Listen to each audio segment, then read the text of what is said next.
Samantha. Oh, yeah. Hey, Cordell. Hey, I got a little bit of beef here. Oh, you're making a hamburger? Yeah. No. So here's the deal. You did say this last episode, so it's not like this is new, but you picked an OP character for our free-for-all fight draft. Yeah, y'all or tournament really arc draft. did not argue at all. But yeah, I understand the punishment I'm about to receive. So I think it's because neither of us understood just how off the charts the character you picked was, but I now do. Since then, I've seen the first season and the movie of Jujutsu Kaisen. Okay, good. Should I pick another character? Should that be my punishment? No, Okay. because you still know everybody else's picks, and you could still angle shoot there. I can roll randomly on the internet of anime characters. Okay, your punishment is simply that you should feel a little bit bad about it. I already do. Boom. That's right. Welcome to Junk House. It's a psychobilly freak out.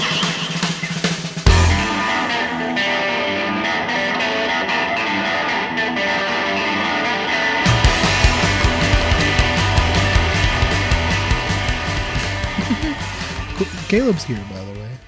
Oh yeah, also Caleb. Sorry, I was trying to figure out a funny way to break in, but I couldn't think of anything funny. That's really it. Now we're in the episode proper. So yeah, no, I just couldn't think of anything funny to say. Cause I could have also said that it's not your fault that you picked a powerful character when I also picked powerful characters and Cordell picked the little babies, essentially. Whoa. Yeah, okay. When it comes to anime power scaling, you pick kind of babies. I picked Hawks and Edward Elric. Which, if you're gonna pick anyone from Full Metal Alchemist, when it comes to a fight, you could literally pick God. You could literally pick God. Multiple different but gods. here's ultimately my sensibilities go way toward the fair fights anyway. Fair.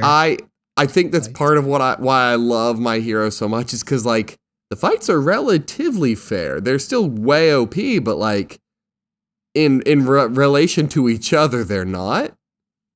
Yeah, which like you already stated, Full Metal Alchemist is also very, very much that way too. Right. It doesn't feel overpowered. It's not Superman fighting Batman. It's right. Well, Batman. What this does bring me to an idea, though. We could do a fictional character fight club. Ooh. Interesting. So the idea here is that before we pick any characters, set a power level range. Okay. We could be Superman tier, where they're not reality warpers, but they're pretty much unbeatable by any normal standards. Yeah. Right? Okay, I like that. And then, which I would even say Gojo is not in Superman tier. He's way beyond. Then we could have a god tier, a reality warper tier. We could have street level tier. We could pick and do different tiers at different times. We don't have to do it all now. But the idea is that we could pick a tier, each take time, come up with a character, and then bring all three. See how that free for all goes. So because I know how our show works, here's my pitch. Why don't right now we decide on a tier? Okay. Do the episode.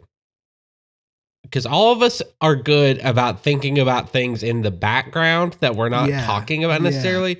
Come back at the end of the show where we would normally do something like the Junk House Everything draft.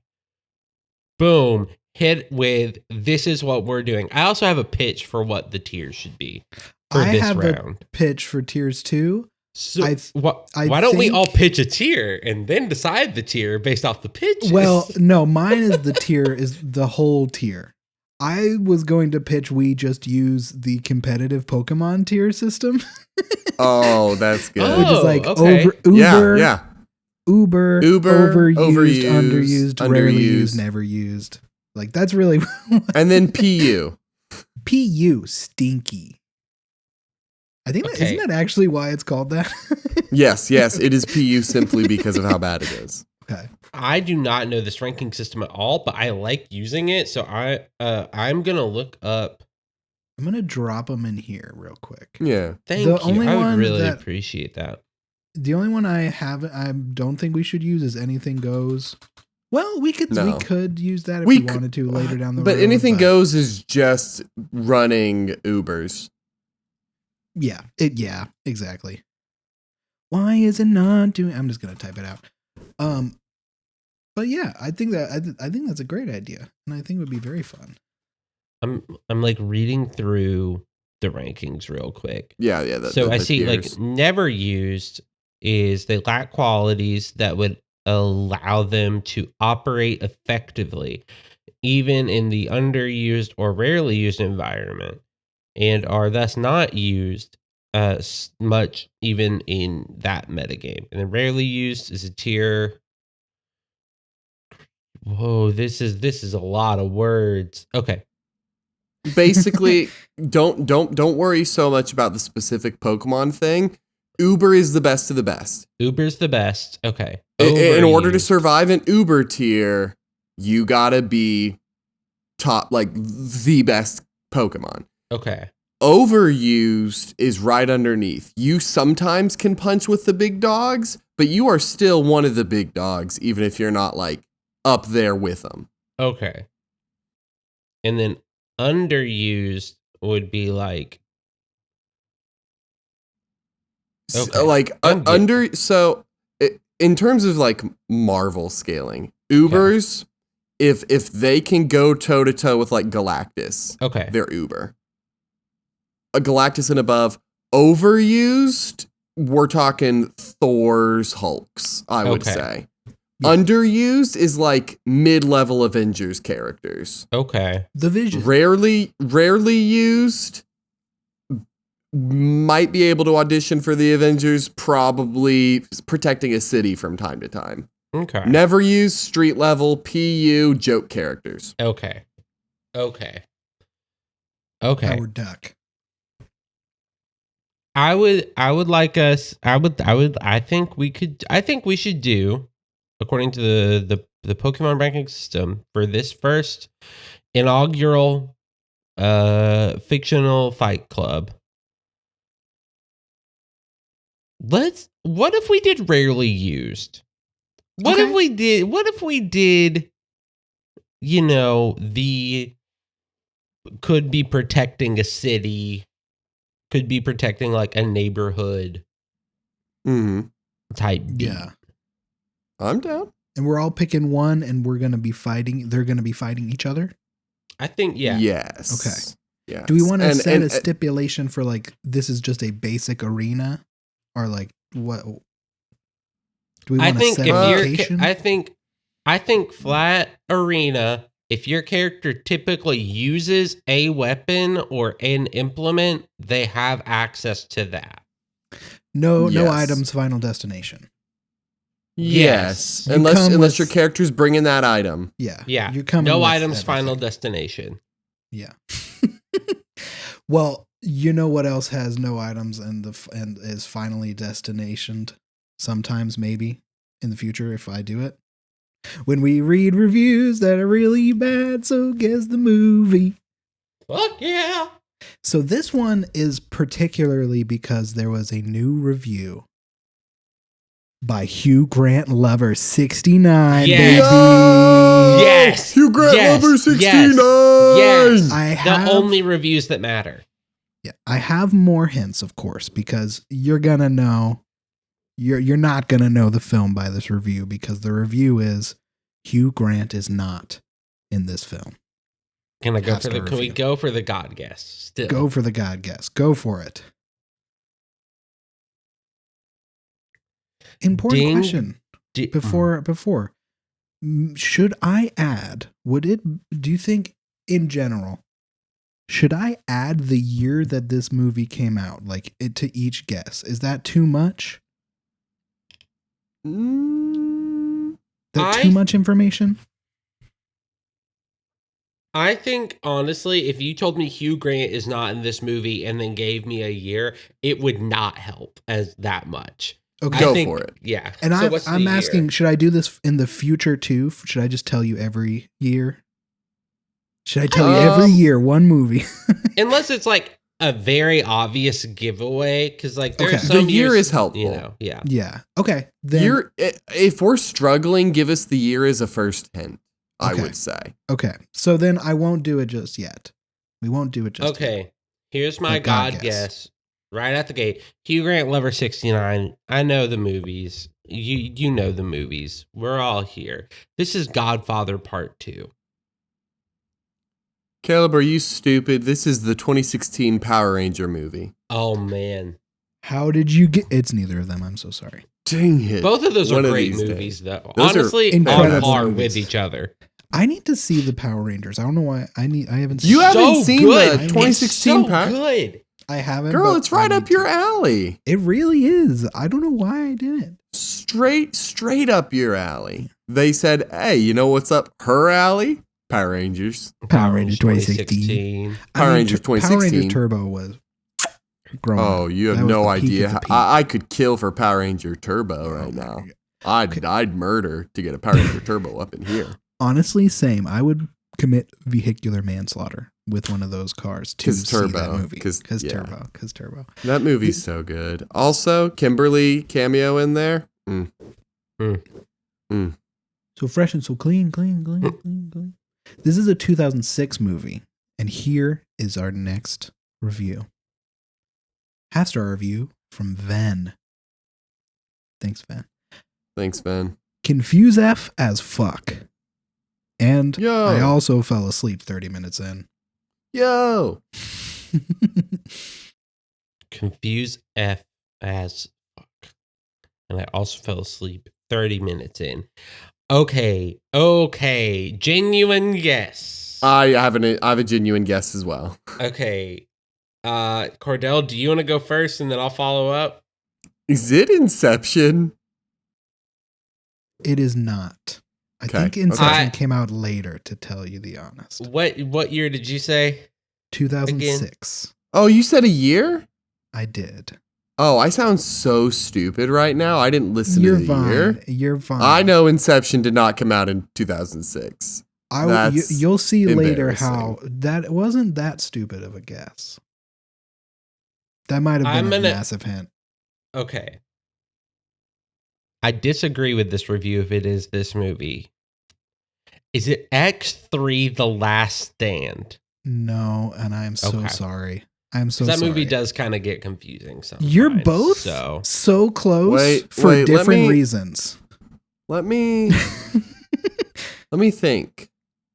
I can tell you this next review because it won't help you as much. It's just really funny. Okay. This is a half-star review from Tina ? With like 50 wingdings after it. Okay, here's the review. JoJo's Bizarre Adventure for Misogynists. Now, see, that doesn't help you at all. And I don't even know if I agree with it. What does that even mean? I don't know. It was just funny. No, that's hilarious. JoJo's Bizarre Adventure for Okay, now here's the thing. I have not seen JoJo's. It's on my list of stuff to watch. Okay, it's delightful. If I'm gonna think about movies that I'm fairly certain came out in 2006 that has a misogynist in the cast, it's Zoom. The villain of The Flash? No, but it's not Zoom. Zoom Academy for Superheroes. Yeah, Zoom Academy for Superheroes. Yeah. Incredible movie. I really don't know. I'm kind of lost. This is going to give it away, and it's going to show why Caleb was close. Or in what way Caleb was close. Hugh Jackman, I'm sorry. Half-star review from J. Flores Q101. That's the artist, okay? Hugh Jackman did not have sex with himself. Shit. Oh, it's The Prestige.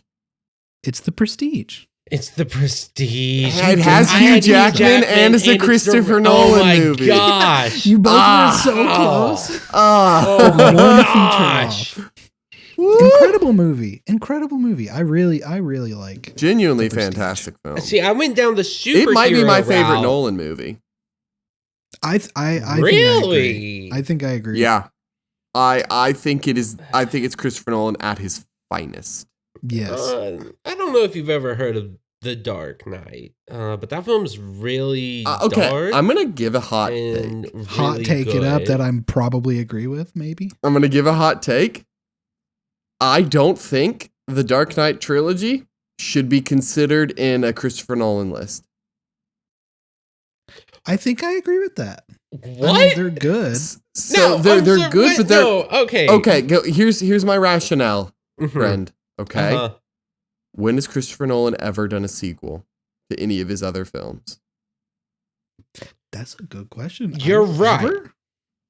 Never. But- I cannot think of one off the top of my head. Outside of the Dark Knight trilogy, I cannot think of him doing a series in any capacity.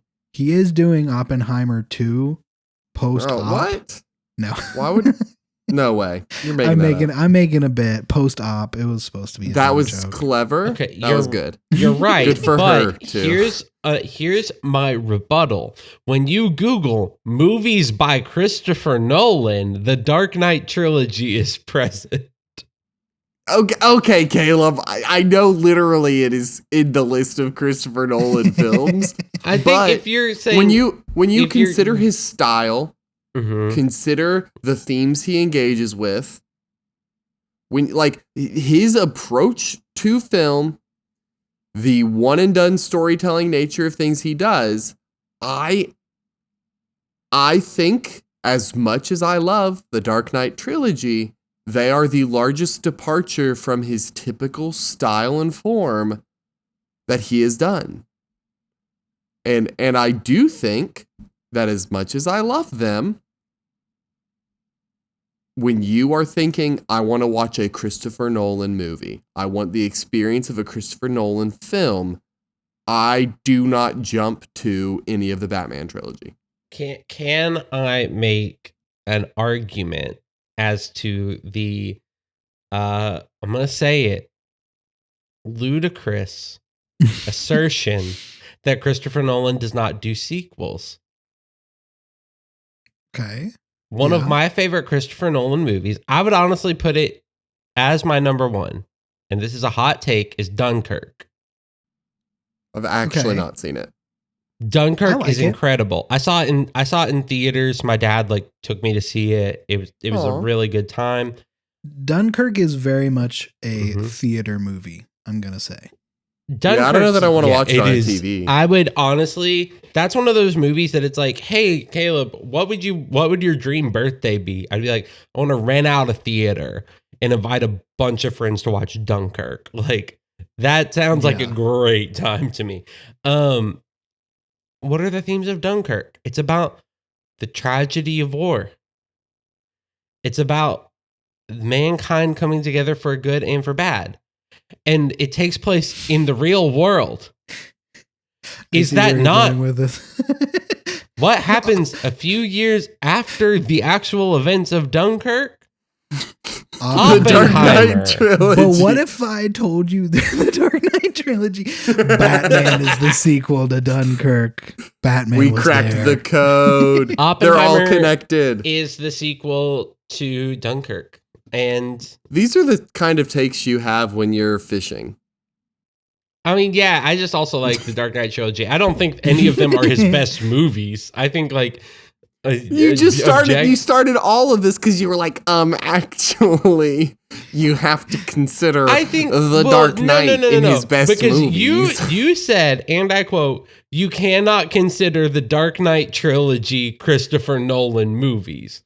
That was your assertion. That is not a quote. What I said was, I do not think the Dark Knight trilogy should be considered when you're talking about Christopher Nolan films. I don't. And I agree if you said it should not be considered the best of his films. I do not agree if you're saying they should not be considered when you talk about Christopher Nolan films en masse. I do agree with your sentiment, though, Cordell. At least I do. Especially the one about like if you're gonna say, "Hey, let's sit down and watch a Christopher Nolan movie." I never mean the Dark Knight trilogy. If I'm saying superhero movie, then fuck yes, let's throw in. Those are the top 3 probably. Well, oh yeah, Dark Knight Rises for sure. For some reason, I'm not the biggest Batman Begins. It's kind of. It's good, but it's Batman Begins is just slow. It's just slow. Yeah, Dark Knight specifically, I think is peak. But yeah, if I'm coming over and we're gonna watch, you're saying we're gonna watch a Christopher Nolan movie. I'm like, okay, we watching Dunkirk, we watching Interstellar, we watching Inception. Oh, we're watching Batman Begins. No, don't want that. And it's also to a similar point. The Prestige is the best. Yeah, that's my favorite. Like it's my favorite and here's why I love The Prestige so deeply. It brings the character-driven stuff I love with Christopher Nolan, and brings a very engaging mystery and plot, while also not being that confusing. Yeah, it's really not that confusing. And I love Inception, but you get so bogged down in the debate and the argument and the figuring out, like the movie itself is bogged down in the mechanics of dreams so that it can function as a third act.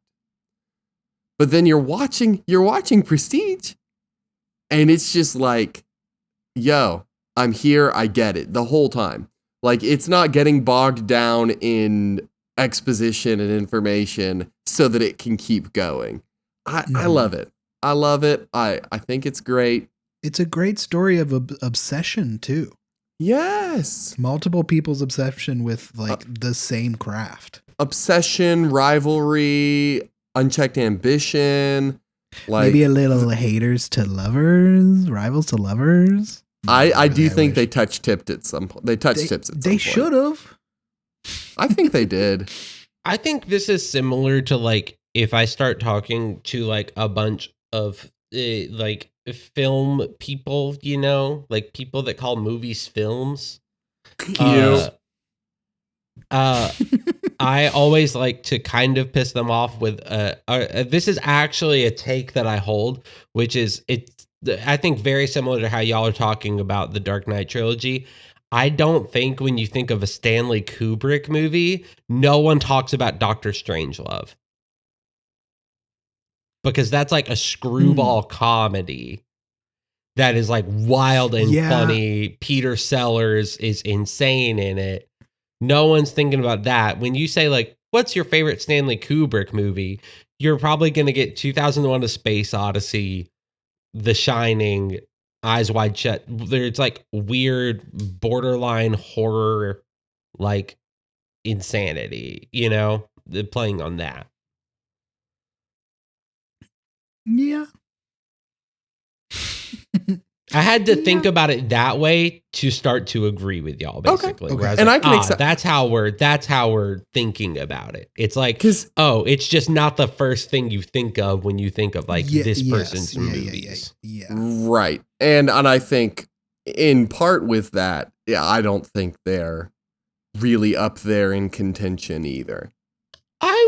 I honestly think I would put Dark Knight up there in contention if you have, like, you know, like if you're Dark Knight's the best of them for up sure. There. Yeah. Yes. Yeah. I would agree. He doesn't have a ton of films, but no, honestly. So like no. Top 10 is kind of easy because you're probably only dropping 2. And I think the 2 I'm dropping are Batman Begins and Batman Rises, like Dark Knight Rises. So I think Dark Knight is probably still in my top 5, but not one I think about. Maybe number 5 would be Dark Knight, but I still gotta see Tenet though. I haven't seen Tenet or Dunkirk. There's actually a decent number of his movies I have not seen, so you can yell at me if you want. Here's an actual hot take. And ouch. Ow, my fingies. I feel like there's a lot of hot takes this episode. I don't like Inception. I don't think it's that good. I'm okay with this take. I'm not that upset by it. I don't think it's that hot of a take. I like it, but I don't think that's that hot of a take. Okay, here's my actual take with Inception. Mm-hmm. I think the quality of the film has been tarnished by people's obsession with getting the correct answer. Mm-hmm, mm-hmm. Mm-hmm. Yeah. Like the movie is really good, but when you finish the movie and all anybody wants to talk about is, was he still in a dream at the end? And everyone's just debating that. And the whole point is, hey, we're not quite sure. And even if we are sure, it's worth noting how hard it is to get out of a life like this.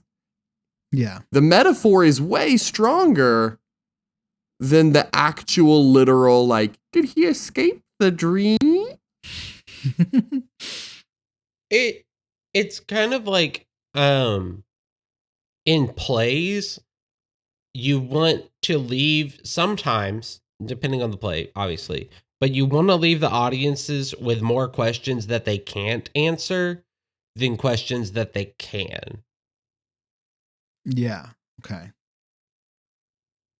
Like, for example, my favorite play of all time is Rosencrantz and Guildenstern Are Dead. You cannot walk out of that show knowing a lot about what actually happened, because it's intentionally written to where it's like some of the core questions of the show are not answered and will not be answered. I think this is a sensibility thing. So again, one not even again. I don't know why I'm saying that. This is the first time I've said this sentence. New sentence alert. New sentence alert. I really do think that if I could boil down my sensibility regarding art in general, right? Like what gets me, what puts my butt in a seat, what do I want to see? Why, what is the like formulating point of most of my opinions on movies, film, television, whatever? Mm-hmm. I first and foremost simply want to enjoy it. Yeah. I simply want to have a good time, and sometimes I want to be challenged, sometimes I don't. Sometimes I want to be sad, sometimes I don't. More than anything, I want to walk away having enjoyed what I watched. Having had a good time. And so it's like I'm not afraid to say that like most of my takes and opinions build from that. So it's like, why do I like The Prestige the most? At the end of the day, I really do just enjoy watching it the most. And I think that's the Prestige. And I do think that is kind of my ultimate takeaway. I'm not gonna pretend I'm a film genius. I'm not gonna pretend I know everything about artistic consumption, but like, I have a good time in The Prestige, and it still is challenging and well made. And I have more fun in it than I do in Inception. What puts your butt in a seat, Sammy? Like when you're going to see a movie, what's one of the things you're looking for? Like what's the big thing? Big honking bazonkers and I knew it. Walkies. Yep. Yeah. Knew it. In actuality though, like I don't really go to theaters all that much anymore. But it really is either like, it's like a Dunkirk movie, right? Like for theater specifically, I really want to go see a movie that is built for theaters. There's too many movies that are still just really good where you can just sit down and watch them at home, and that's fine. But like Dunkirk is best in the theater. You got like Interstellar best in the theater, since we've just been talking about him all day. What if it's not about a theater experience? What if it's just what makes you want to watch? What makes you want to consume any story ever? Like what's your big draw? That's a hard question. I mean, It feels broad. I'll say it for me. I like power. Like power fights. Power and fighting. Yeah. Like I've been thinking about it recently, and like a topic that I really like in anime and in other stories is like, oh, I have to unlock this forbidden power to become even way more powerful. Yeah. Like my character in Caleb's campaign is literally going to be that, is like researching forbidden knowledge like that. I really like that shit, especially in like anime and stuff. Yeah, I remember we talked about that in relation to a character in One Piece that we both love. You know what? I can get behind that fully. To pivot a little bit, like media in general, I want to have a good time. What is one of the most consistent ways I have a good time? Fantasy. And power. Yeah. Power struggles and power dynamics and fantasy. I love magic. I love powers. I love seeing what people do when they can do more than people can normally do. Like, amen. There's just nothing better than that for me. So I can get behind that wholesale. What do I love? I love fantasy. Also, on the complete opposite side of the spectrum, some of my favorite movies are just slice of life. Like Her, that's an incredible movie. I love Manchester by the Sea.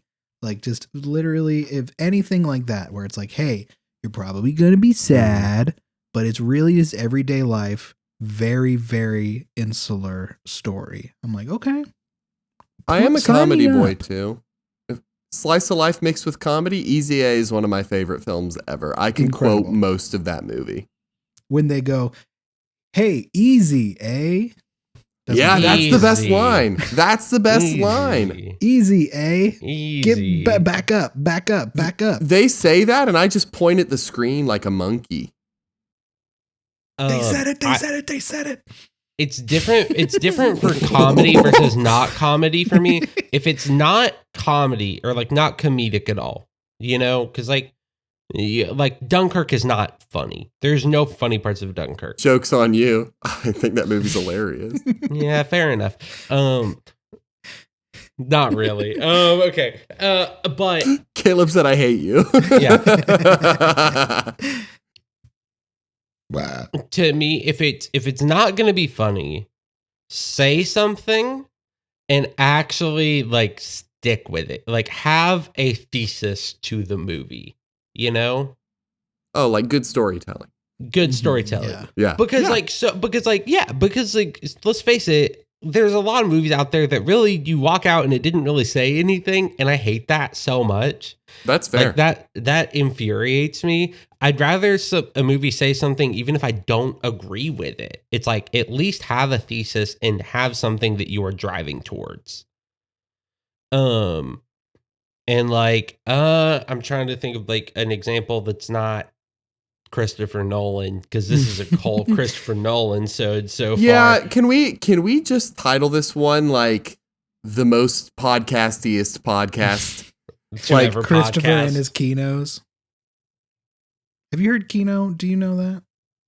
No. Kino is a term meaning like film. Beautiful film. The first place I heard it was I think Movies Circle Jerk on Reddit, where it's just like everybody making fun of each other, like circle jerking about the look at this Kino. Everything that Christopher Nolan makes is a Kino. It's film, it's art.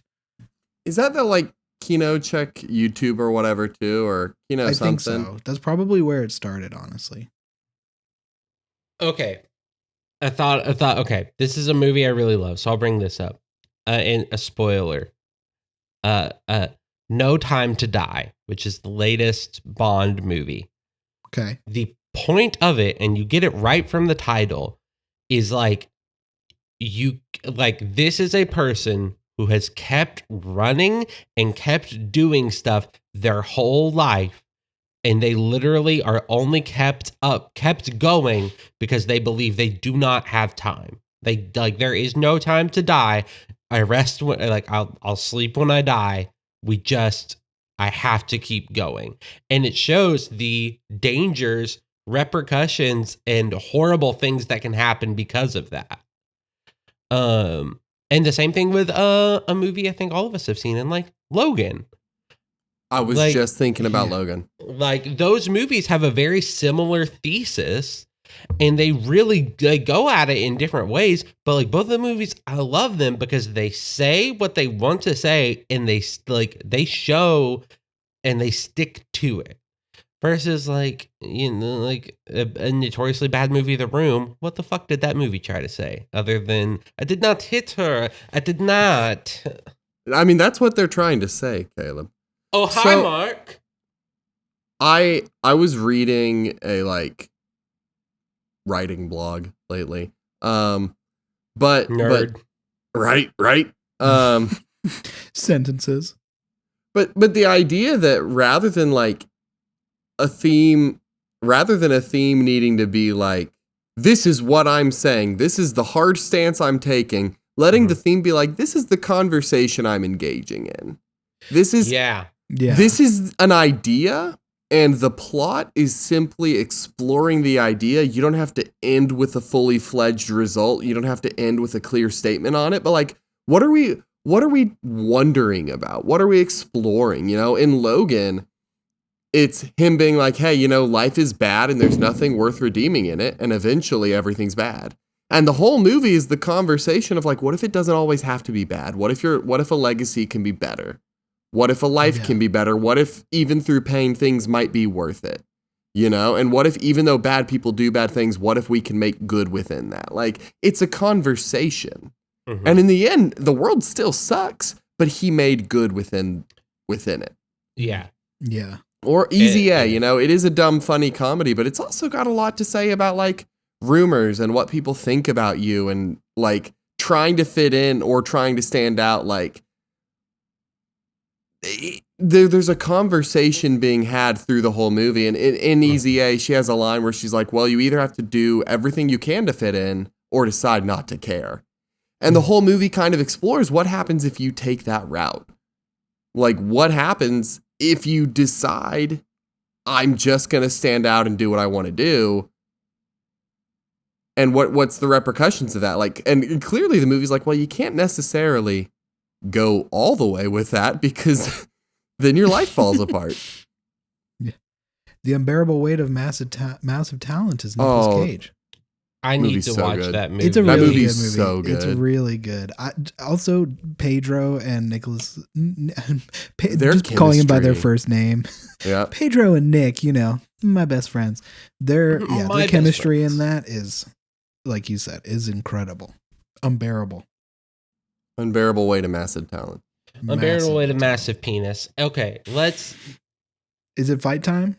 I think it's fight time because I think we're gonna discuss this fight. Yes, and I think it's gonna come with discussion. We're doing rarely used. I think rarely used, which I think the equivalent is they're guarding. They can guard a neighborhood or a city. Okay. I have thought of my character, and I thought of it pretty fast, and I'm happy with it. Drop it. I'm happy. Ingenium, aka Tenya Ida. Okay. Now you want this character to fight, right? Yes. Okay. I think he's not okay. He has some melee capabilities. He's shown that he knows how to punch and kick and do that kind of fighting. Yeah. He's also insanely fast.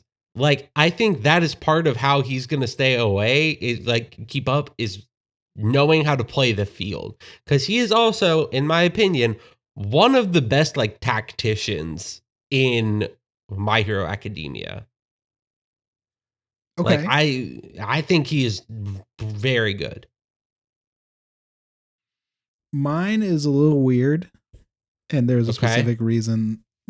I got subliminal messaging from Steam for this one. Okay. Simon Belmont? Oh, okay. He doesn't feel overpowered enough or anything. He's kind of just a guy with a whip.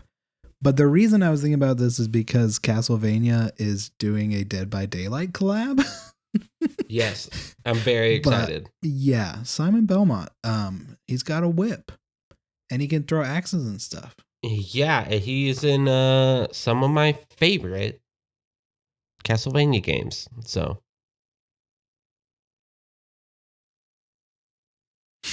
damn it! I thought of another one too now.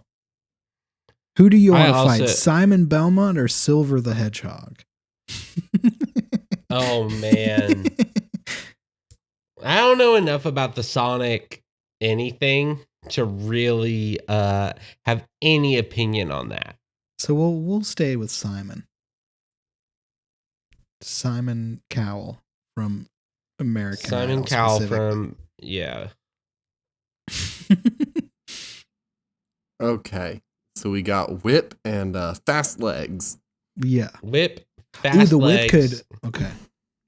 Okay, now real quick question.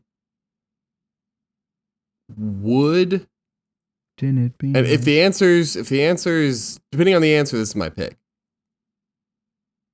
Would Beast Boy be in Rarely Used? Or would he be underused? I think he would be underused specifically because it's not just like Earth animals that he can turn into. Any type of animal that he sees, no matter what planet, no matter whatever, he can turn into. Okay. So I think that pushes him a little bit over Rarely for me.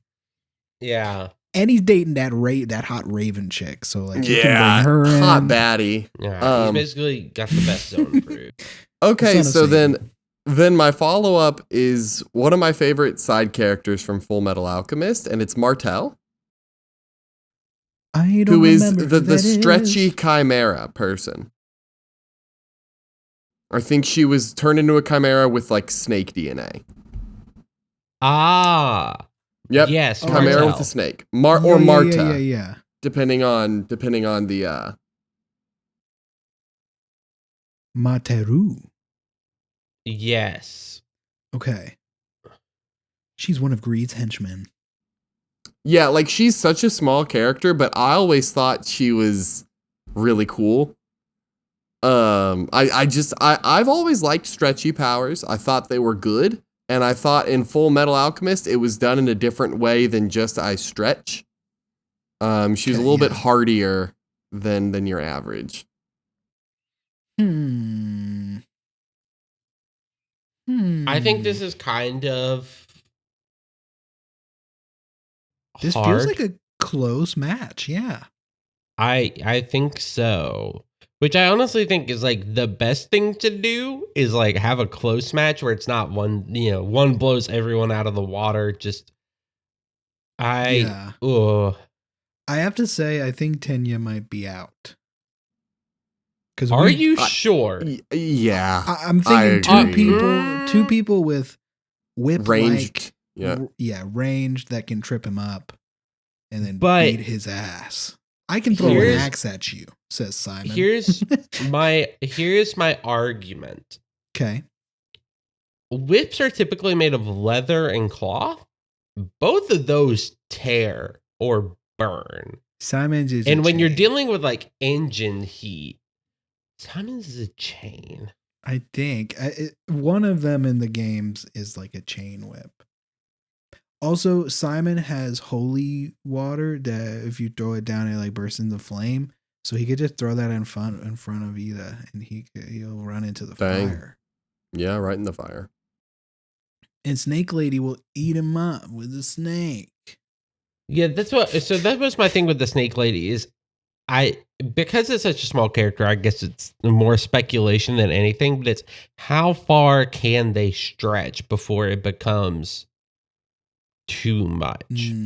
I remember her like stretching arms across a room, but I don't remember her going like crazy far. I think I would say 20-25 feet probably. See, because that's my thing. Then it's just hold hand, run that fast, that far, and then at the very least a lot of pain, you know? I mean, have you seen Simon's muscles? So I will say having a weapon at all puts Simon in the lead here. Honestly, that's what I think Simon right. Like Martell has a dagger in the anime, but like nothing crazy. So I do think it's fair to kind of hand the win over here to Simon. Simon and the Belmonts. I think the ranged weapon is what sells it here. Yeah, I would agree with that. Too. I also just haven't seen enough of Tenya Ida, honestly. So Ida is a very good character. Yeah, I love him. I just haven't seen a lot of his like power. You know, like I haven't seen like his the upper limits.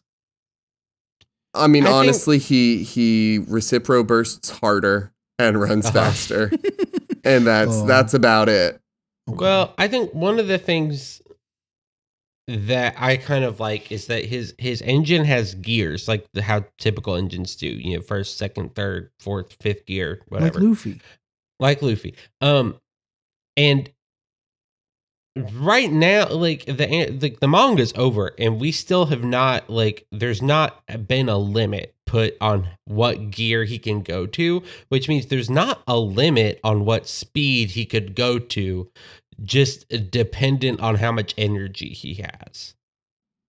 But outside of the occasional boost of having flames from his calves, and outside of running quickly, he is a normal person. And a middle schooler at that. True. So I think he is class president. So I think it's between Martell and Simon Belmont. Because Martell's a trained soldier. Like, she's a mercenary. So she's got training and skill and knowledge to back her up. If she gets her dagger, she's even a better matchup for Simon. The question is if she can close range. I think if she can close range and wrap around him, I don't know what he's doing. So that's the thing. In typical fashion, Simon Belmont has access to an axe, a dagger, a boomerang, a firebomb, and typically like an oak stake, like a wooden stake, as well as his chain, which is just like, you know, chain whip type. And he just gets all of that in this fight? I mean, it's what I'm just. Those are the things that he just typically has. Here's the thing, you know? Here's the thing, though. I would give this to Martell. Simon Belmont is from the 17th century, says his Wikipedia. He's a renowned vampire hunter from the 17th century. You know what? You know what she has that he don't? Guns. So, like, if you wanted to have a gun, that's long range for her. Right. You stretch her arm out and then shoot. Yo, the turbo gun power. You ain't never seen a gun like that, son. It makes the bullet go faster. That's exactly how guns work. Yeah. You're right. You swing the gun in midair, it curves the bullet based on how you've engraved the bullet. Yep. I think this is close enough. Do we want to leave it up to a toss? A coin toss? Ooh, I think we leave it to a toss up. I think we, you know, I am leaning, so I'll say how I lean, but I think it's close. I lean Simon. Okay. I think Simon might take it. I'm not gonna lie, if you said Richter, I would have like fully given it to you. Yeah, because he's younger, he's better, he's hotter. Younger, yeah. But I think that might have pushed him a tier above. Just that young hotness kind of pushes him a little higher. Yeah. But, so coin toss? Head coin Simon, toss. Tails Marta? Yeah. Toss my coins. We're tossing it. I'm going to send a picture, but It is heads. So I think this round goes to Simon Bioman. That is the way we did it, right? I already forgot. Sure. I don't care that much. I wanted to pick like the character I had the least knowledge of. I was like, you know what? I thought the snake lady was cool from Full Metal. I mean, She could probably protect her neighborhood very well. Yeah. Simon can clear a castle. Right. That's good. That is very true. That is very true. Shout out Simon Belmont. Thank you so much for winning. I don't know. Yeah, come on the show, Simon. Come on the show. Love to hear from you. Love to hear from you. Love to hear what it was like to be in Super Smash Brothers, but also to be. I don't think the Belmonts are anybody's first pick to play in Smash Bros. I don't think I know they in anybody. Smash Bros? They are in Super Smash. Oh, they're Brothers. DLC, aren't they? Yes. No, they're base. They're not base. I thought they were DLC. They're base game. They're not base. They're not base. You get right out of here with that. I'm pretty sure they are base game for Super Smash Brothers. You're probably right, and Fielding is yelling at us right now. Fielding is so mad right now. I think maybe one of them is, and the other one isn't DLC. No, it looks like you're completely and utterly right, and we were dumb and stupid and broke and stupid and dumb. Simon, I wasn't. It Richter. wasn't me. No, Dang. it was you. It was you. Simon and Richter are both main game. Their main game, because the big thing with this Smash Bros is they introduced Echo Fighters, which is what they call the characters that just play basically the same. Right. And so Simon was a base, and then Richter was an Echo Fighter of Simon. I guess I've just not unlocked them. Which also doesn't surprise me. Need to play more Smash. Fielding would hate me. Need to play more Smash. We can play online sometime. You want to smash? Yeah, we can smash. Let's smash.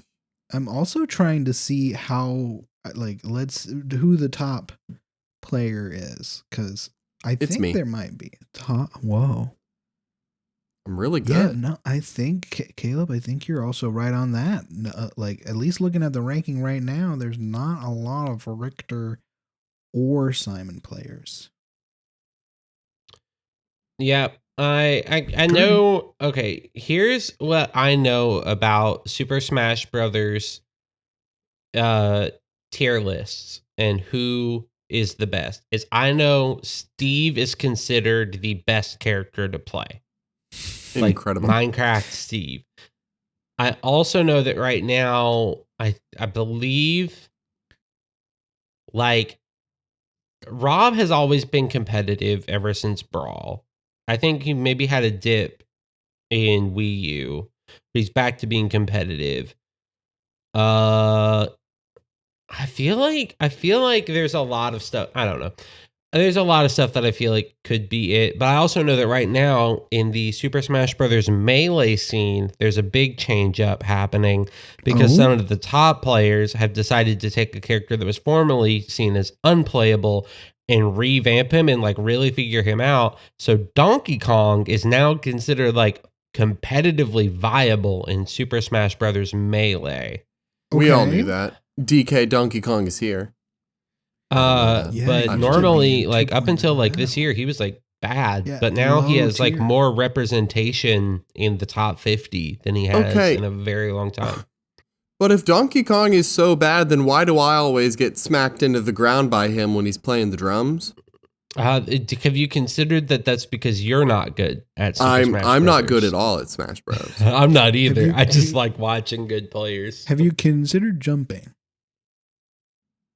I do, but then I get in and I try to hit him and he puts me right in the ground again, and then I can't jump when I'm in ground, dummy.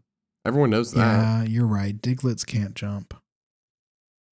Who is okay? Wait, hold on. Who is everyone's Smash main? I'm really curious about this.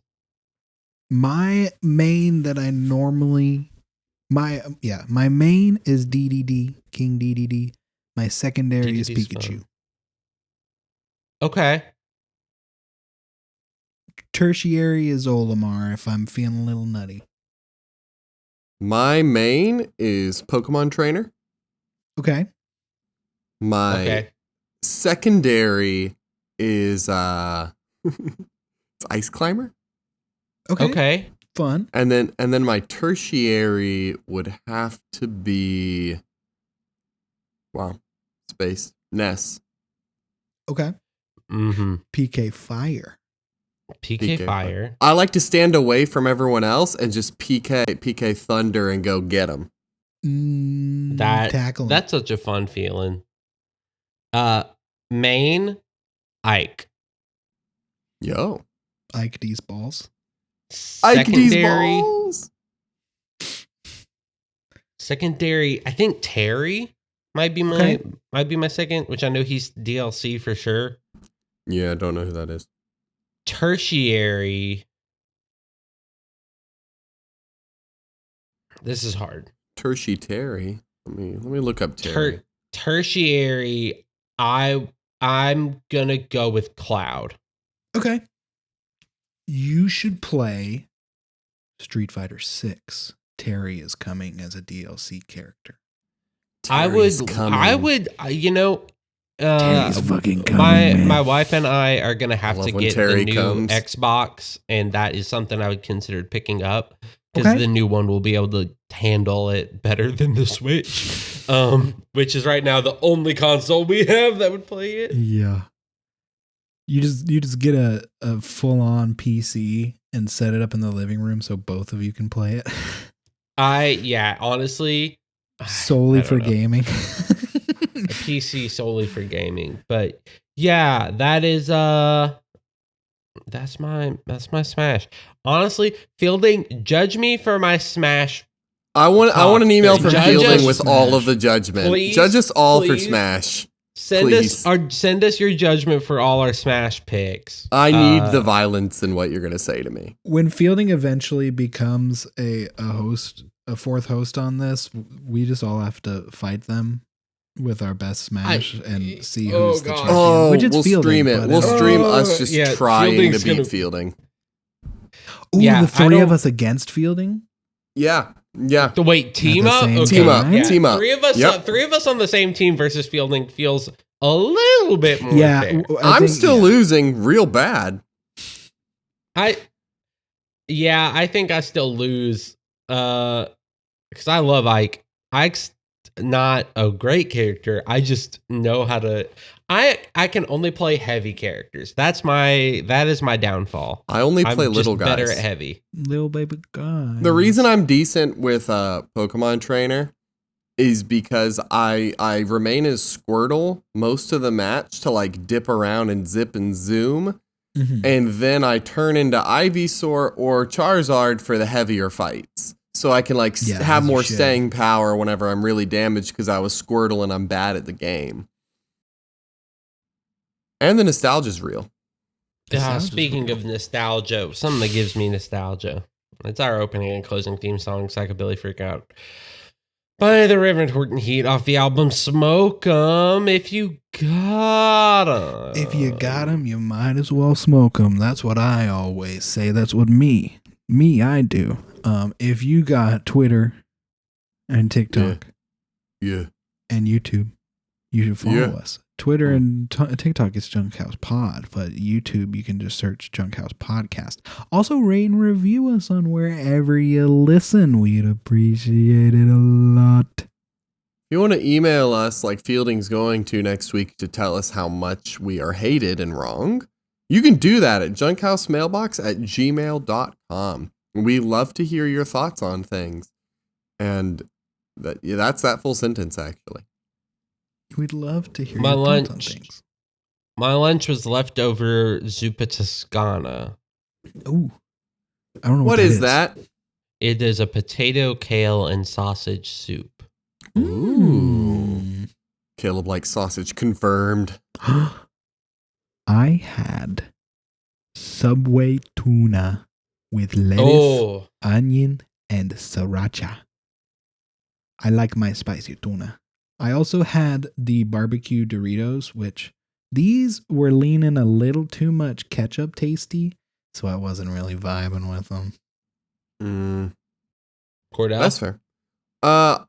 So Emily makes this meal that is stuffed bell peppers. Ooh. She'll take like ground beef, season it usually with some taco adjacent seasoning, and then will what do you call it? Oh, cook it with cheese and Rotel tomatoes, and then put them in cored out bell peppers and put them in the oven. And it's a delightful meal, and we always have leftover meat and cheese and Rotel. So I ate some of that with an unnamed salad dressing.